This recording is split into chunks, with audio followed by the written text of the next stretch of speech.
它不像香烟那样有警告标语，不像酒精那样让你立刻脸红。可是当全球医生们花了将近100年深入研究之后，他们终于得出一个让人冷汗直流的结论。世界卫生组织的数据显示，全球将近 70% 的死亡背后都和一种叫做慢性发炎的东西有关。而当科学家们把所有可能引发慢性发炎的食物排成一张清单时，排在第一名的不是大家骂了几十年的红肉，不是电视上常常点名的炸鸡薯条，也不是被妖魔化的饱和脂肪，而是一样家家户户都有，每个人从小吃到大，甚至有人一天不吃就浑身不对劲的东西，它就是糖。准确的说，是添加糖。听到这里，你可能会觉得不可置信，糖怎么可能比香烟还可怕？糖怎么可能是万病之源？可是当你听完接下来这个故事，你大概就会明白，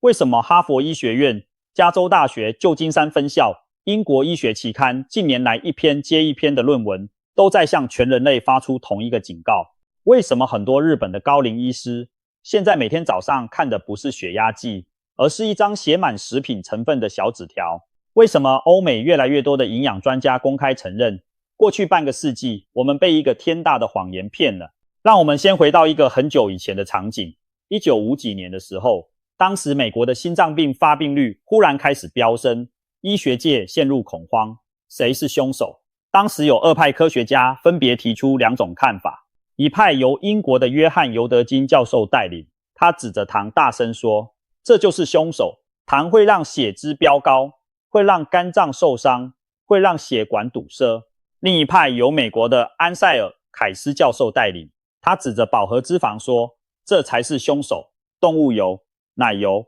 红肉，这些才是让你心脏出问题的东西。接下来的故事现在已经被揭露得很清楚。1967年发表在《新英格兰医学杂志》上的一篇关于糖和心脏病关系的综述，后来被人翻出当年的内部文件，发现居然是制糖业协会花了相当于今天接近5万美元的代价买来的。3位哈佛科学家被要求把糖洗白，把饱和脂肪推上断头台。从此之后的半个世纪，全世界都跟着一起喊低脂万岁，全世界的食品工业也跟着一起把脂肪从产品里拿掉，再加倍的把糖偷偷塞进去。低脂优格、低脂沙拉酱、低脂麦片、低脂饼干，每一样听起来都健康得不得了。可是你翻过背后的成分表吗？糖果糖、糖浆、麦芽糊精、葡萄糖浆，一字排开，比一份蛋糕还甜。时间来到2016年，加州大学旧金山分校的研究员从哈佛图书馆的尘封档案中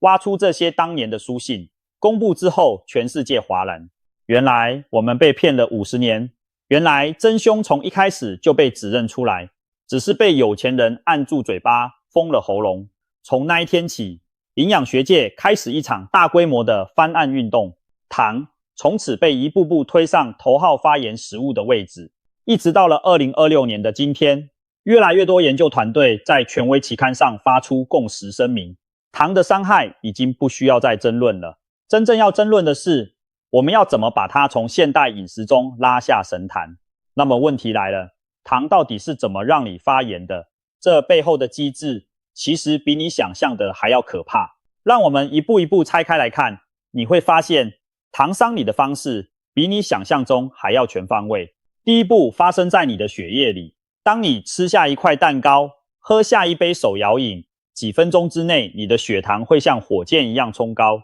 身体一看不得了，立刻派出胰岛素来压住血糖。可是如果你天天吃糖，餐餐喝甜的，胰岛素就要天天加班，久而久之，你的细胞会对胰岛素变得越来越不敏感，这就叫做胰岛素阻抗。你以为这只是糖尿病的前兆吗？不是的，胰岛素阻抗本身就是一个强烈的发炎讯号，它会在你全身放火。最新研究甚至发现，阿兹海默症被很多脑科学家私下称为第3型糖尿病，因为大脑的胰岛素阻抗会让记忆回路一个接一个被烧毁。日本筑波大学的长期追踪研究指出，中年时期血糖控制不佳的人，到了老年罹患失智症的风险比血糖正常的人高出将近2倍。第二步发生在你的肝脏里，糖的一半叫做果糖，这个果糖很特别，全身只有肝脏可以代谢它。所以当你猛灌一瓶汽水，全身细胞都还没分到一点甜味，肝脏已经被果糖淹没了。结果呢，肝脏为了处理这些果糖，会把它们转换成脂肪，慢慢堆积在肝细胞里面。这就是非酒精性脂肪肝的由来。台湾已经有将近 30% 的成年人有脂肪肝，而其中很大一部分人根本不喝酒。当肝脏发炎，全身的发炎指数就会跟着飙升。更可怕的是，脂肪肝如果置之不理，会慢慢进展成肝纤维化，再进展成肝硬化，最后甚至演变成肝癌。原来那个你以为只是体检报告上一个小小注记的脂肪肝，背后藏着的是一条通往癌症的长长走廊。第三步发生在你的血管里，这也是最可怕的一步。当血液中的糖长期偏高，糖分子会跟你身体里的蛋白质、脂肪甚至 DNA 结合，发生一种叫做糖化反应的化学反应。这个过程的最终产物叫做糖化终产物，英文简称 AGE。 没错，这个 AGE 就是英文的老化。当这些糖化终产物在你的血管壁堆积，血管会变硬、变脆、变窄。当它们在你的皮肤胶原蛋白上堆积，你的皮肤会失去弹性、松弛、下垂、长皱纹。当它们在你的眼睛水晶体上堆积，会形成白内障。当它们在你的关节软骨上堆积，会引发退化性关节炎。当它们在你的大脑神经元上堆积，会诱发认知退化。更残忍的是，最新的皮肤科研究指出，胶原蛋白被糖化之后，会变成一种叫做棕色硬块蛋白的东西，无法被身体分解，无法被身体代谢，它会像水泥一样粘在你的皮肤下层，跟着你一辈子。也就是说，你今天喝下的那杯珍珠奶茶，可能会在你脸上留下将近10年才会慢慢消退的细纹。难怪日本皮肤科医生现在常对病人说一句话：再贵的精华液都救不回一杯手摇饮。法国莱雅集团的皮肤老化研究中心过去20年深入追踪糖化过程，他们发现糖化过的胶原蛋白纤维会变硬变脆，原本应该像弹簧床一样支撑皮肤的网状结构，会变成一张塌陷的废墟。这就是为什么有些人才40岁，皮肤却看起来像60岁，脸颊下垂，眼皮松弛，法令纹深得像刀刻。问题从来不只是胶原蛋白流失，而是你亲手用糖把它毁掉了。第4步，发生在你的免疫系统里，糖会直接刺激一种叫做细胞激素的东西大量释放，特别是白细胞介素6、肿瘤坏死因子阿尔法 C 反应蛋白。这3个名字听起来很复杂，可是你只要记住，它们是身体里的纵火犯。研究显示，只要一次大量摄取糖，这些纵火犯就会在你体内开派对，整整烧个4到6个小时。如果你每天都吃糖，那你的免疫系统就永远处在一种低度闷烧的状态。久而久之，免疫力会被耗光，自体免疫疾病也会接二连三冒出来。类风湿性关节炎、红斑性狼疮、桥本氏甲状腺炎，最新的医学文献几乎都在这些病症背后找到糖的影子。加州大学洛杉矶分校的医师曾经分享过一个案例，一位40多岁的女士，因为过年连续1周吃了大量甜点，原本控制得很好的类风湿关节炎忽然大爆发，手指肿到无法握筷子，检查血液，发炎指数飙升了好几倍。原来只要1周的糖分轰炸，就足以打翻一个被控制了好几年的疾病。第5步，发生在你的肠道里。你的肠道里住着大约100兆个细菌，数量是你全身细胞的10倍。这些细菌有好有坏，好的细菌帮你消化食物，合成维生素，训练免疫力；坏的细菌则喜欢制造毒素，引起腹胀腹泻，诱发发炎。糖最喜欢喂养的是哪一群？没错，就是坏菌。当你连续吃糖1个礼拜，肠道里的好菌会节节败退，坏菌会大举殖民，而且糖会破坏肠道的紧密连结，让本来该关得紧紧的肠壁出现缝隙。这些缝隙会让本来该留在肠子里的细菌毒素、未消化的食物残渣偷偷溜进血液，引发全身的免疫警报。这个现象现在被叫做肠漏症。肠漏症一旦发生，过敏、皮肤炎、慢性疲劳、脑雾、忧郁症，全部都会找上门。最近几年的研究甚至发现，忧郁症和焦虑症的患者体内发炎指数普遍偏高，而这些发炎的源头很多时候就在肠道。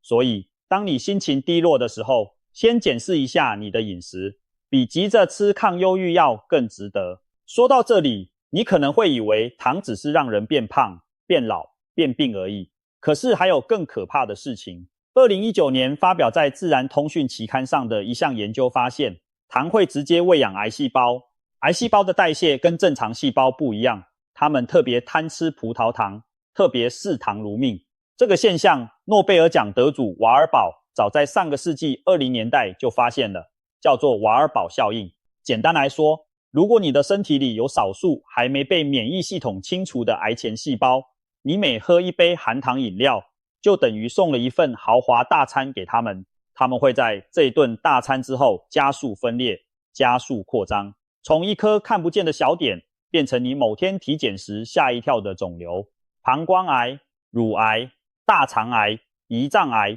这些癌症跟长期高糖饮食的关联，在近年的大型流行病学研究中一一被证实。原来那块看似无辜的蛋糕，背后可能比你想象的还沉重。世界卫生组织建议成人每天的添加糖摄取不要超过25克，大约是6茶匙。可是你知道吗？一罐市售汽水大概有35克糖，一杯手摇珍珠奶茶大概有50到60克糖，一瓶蜂蜜柚子茶大概有40克糖。换句话说，你只要喝一杯，当天的额度就已经爆表1倍。而这还没算进你早餐吃的面包、午餐喝的玉米浓汤、晚餐沾的番茄酱、宵夜配的优格。原来糖早就无孔不入，它早就藏在所有你以为健康的东西里面。更可怕的是那些躲在角落里的隐形糖，一罐看起来人畜无害的优格，背后可能藏着4茶匙的糖。一瓶你早上抹面包的果酱，光是2汤匙就抵得上一整颗方糖。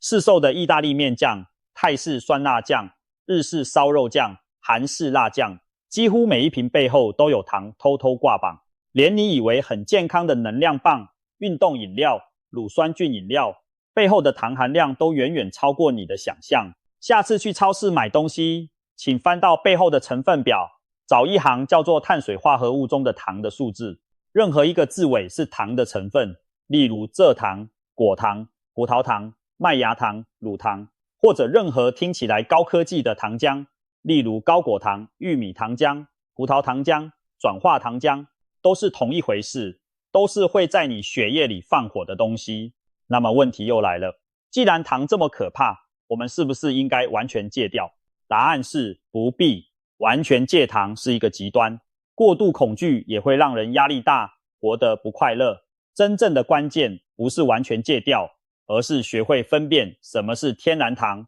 什么是添加糖。天然糖藏在水果里、蔬菜里、全谷类里，它们进入身体的速度很慢，因为有纤维陪伴，所以血糖不会飙，胰岛素不会狂飙，发炎反应也不会被触发。可是添加糖不一样，它是赤裸裸的，毫无防备的，一进你嘴巴就直奔血液的单纯糖分。同样是30克糖，一颗苹果不会伤害你，一杯可乐却在你血液里放火。接下来就是这集影片最重要的部分。如果你过去几十年吃了太多糖，身体已经处在闷烧状态，怎么办？有没有什么天然的方法可以帮你灭火？我整理了几个全世界最被科学验证的天然消炎武器给你参考。第一个武器是姜黄，姜黄里有一个成分叫做姜黄素，是过去20年消炎研究的明星，它可以抑制体内的 NF-κB 路径，这条路径就是发炎反应的总开关。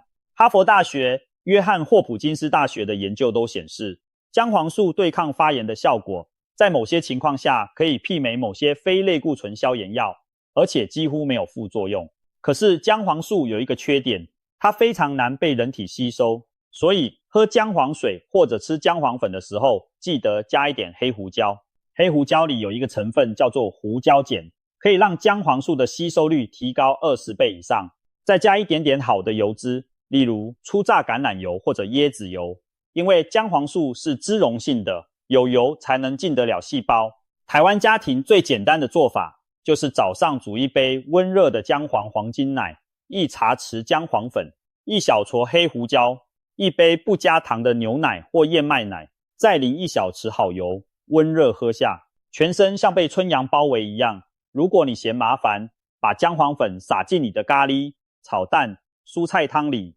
也都是不错的方法。第二个武器是姜，姜里有一群叫做姜酚和姜烯酚的成分，最近几年的研究显示，它们可以抑制前列腺素的合成，也就是说，可以从源头关掉发炎反应。有趣的是，研究还发现，姜和姜黄一起使用会有协同效果，1+1等于3。台湾阿嬷从几百年前就知道生姜可以驱寒消炎，原来这背后是有实打实的科学支持的。一杯热热的姜茶，切几片新鲜的姜，加一点点蜂蜜，不加糖，慢慢喝下去，喉咙痛、关节酸、月经痛、头痛都可以得到缓解。如果你早上常常手脚冰冷，老是觉得身体里有一团湿气化不开，试试看连续1个月每天早上一杯热姜茶，你会发现身体像被一个温暖的火炉慢慢烤热。第三个武器是绿茶，绿茶里有一个叫做表酶实酯茶树酶实酯酸酯的成分，英文简称 EGCG， 这个名字念起来很饶舌，可是它的本事很大，它是一种强效的抗氧化剂，可以中和自由基，可以抑制发炎细胞激素的释放。长期喝绿茶的人 C 反应蛋白普遍比较低，这是发炎指数的重要指标。日本京都的研究团队追踪过上万人，发现每天喝2杯以上绿茶的人，心血管疾病的死亡率明显低于不喝绿茶的人。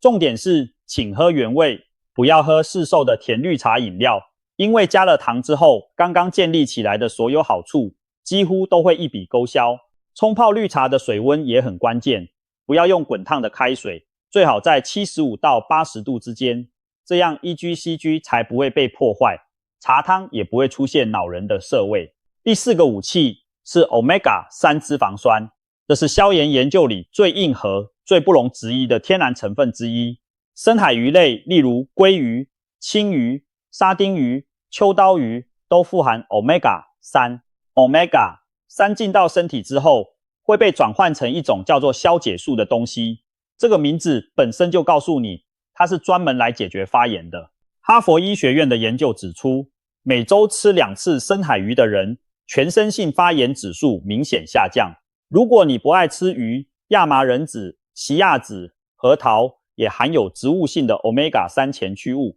或者直接补充高品质的鱼油胶囊也是一个选择。但记得要选有经过第三方检验，确认重金属含量合格的产品。台湾的青鱼、秋刀鱼都是亲民又营养的选择。1周2次煎鱼，比花大钱买一堆保健品来得实在多了。第5个武器是莓果，蓝莓、覆盆莓、草莓、桑葚、蔓越莓，这些深色的小果实里藏着一种叫做花青素的天然色素。花青素是强效抗氧化剂，研究显示它可以保护血管内皮，降低氧化压力，抑制发炎反应。哈佛公卫学院追踪近10万名女性，18年的研究发现，每周吃3次以上蓝莓和草莓的人，心脏病发作的风险明显降低。莓果还有一个好处，它们本身虽然有甜味，可是糖含量极低，是天然糖里最不会升糖的一群。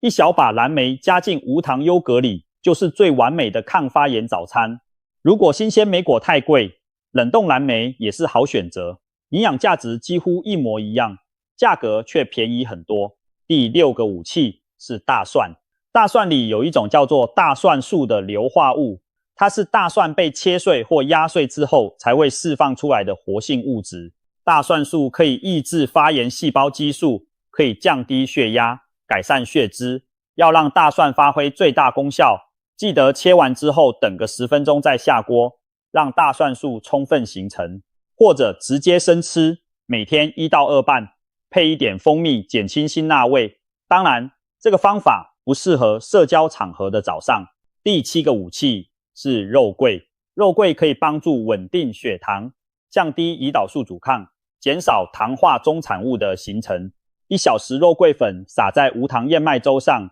撒在咖啡里，撒在烤地瓜上，不止香气迷人，还能默默帮你灭火。肉桂的香气本身也有抚慰人心的效果，特别适合冬天的早晨，捧着一杯热热的肉桂饮，整个人的心情都会跟着暖起来。第8个武器是发酵食品，优酪乳要选无糖的，泡菜要选传统发酵的纳豆、味噌、康普茶，这些食物里有大量的益生菌，可以重建肠道菌，想把那些被糖养坏的坏菌一个个赶走，肠道修复了，全身的发炎也会跟着降下来。台湾传统的客家酸菜、广式酸萝卜、韩式泡菜、日式味噌汤，这些都是祖先们留给我们的智慧，比任何进口益生菌胶囊都来得实在。第9个武器，最简单也最被忽略，就是好好喝水。脱水会让血液浓稠，会让代谢废物排不出去，会让所有发炎反应雪上加霜。每天1500到2000毫升的白开水是最便宜也最有效的消炎处方。如果你觉得白开水没味道，喝不下去，加几片柠檬、几片小黄瓜，或者一根新鲜薄荷，立刻变身为清爽的排毒水。第10个武器，不是吃的，是睡的。睡眠不足会让压力荷尔蒙皮质醇升高，会让发炎细胞激素飙升。一晚没睡好，相当于吃了3天的糖。早一点上床，关掉手机，把卧室弄暗，让褪黑激素好好工作，这比任何保健食品都来得有效。研究指出，每晚少于6小时的睡眠，身体里的发炎指数会在1周内飙升将近 40%。所以下次当你觉得身体酸痛、皮肤暗沉、免疫力下降的时候，先问自己一句：最近是不是熬太多夜了？当然，这些天然武器加在一起，最终要做的是一件事，就是把糖从你的生活中慢慢请出去，不是断然戒掉，而是温柔的、渐进的、有觉察地减少。手摇饮从1周5杯减到1周2杯，再减到1个月2杯。早餐吐司从含糖的白吐司换成全麦的、无糖的，或者干脆吃1颗水煮蛋加1份蔬菜。下午茶从蛋糕饼干换成1小把坚果加1片黑巧克力。睡前那杯热可可换成热牛奶加1小撮肉桂粉。不需要一夜之间完美，只需要每天比昨天好一点，你的味蕾会慢慢重新校正。你会发现原本咸淡的东西开始变得有味道，原本不够甜的水果开始变得香甜。这个过程通常需要3到4周，撑过去之后，你会回头看那个曾经非要喝全糖饮料的自己，觉得有点陌生。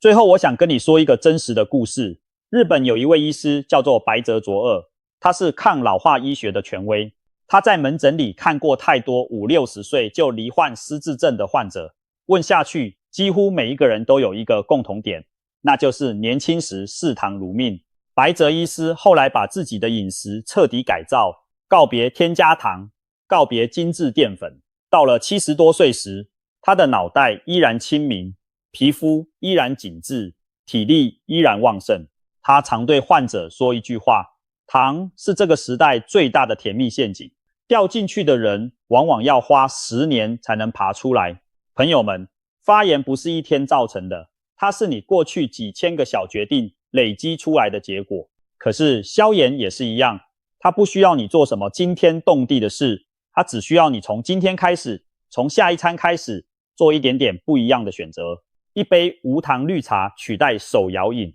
一片姜黄放进你的汤里，一把蓝莓放进你的早餐，一段不滑手机的早睡时光。每一个小小的选择，都是你身体里某一处正在熄灭的小火苗。当你把这些选择坚持成习惯，你会发现有一天，你的关节不再咯吱作响，你的皮肤不再暗沉粗糙，你的脑袋不再昏沉迟钝，你的心情不再无故低落，那个轻盈的、清爽的、有活力的自己就会悄悄回来。原来最珍贵的健康从来不需要你花大钱买，它就在你每一次拒绝那杯饮料的时刻，悄悄回到你的身上。我认识一位老朋友，今年刚满65岁，年轻的时候是出了名的蚂蚁人，每天下午1杯全糖珍奶，每晚1份甜点，连煮个红烧肉都要放好几十冰糖。前几年体检，医生说他已经是糖尿病前期，血压也偏高，膝盖的退化性关节炎让他连蹲下帮孙子绑鞋带都觉得疼。他听进去了，从那一天起下定决心慢慢戒糖。第1个月最辛苦，下午会头痛，会发脾气，会觉得人生失去颜色。撑到第2个月，他开始发现自己半夜不会被尿意叫醒了，睡眠变深了。第3个月，腰围少了将近2寸，原本紧到拉不上的裤子忽然松了。半年之后回诊，糖化血色素回到正常，血压也降下来。医生看着报告摇头说：你是怎么做到的？他笑着回答：我只是把糖一点一滴从生活里请出去而已。如今他每天早上煮一杯姜黄黄金奶，下午一杯无糖绿茶，配1小把蓝莓，晚上1碗味噌汤。他说，现在的自己比50岁时还要有活力，连脸上的斑都变淡了。这就是糖被请出去之后，身体会给你的礼物。它不会立刻，可是它会稳稳的给你一个比现在更好的自己。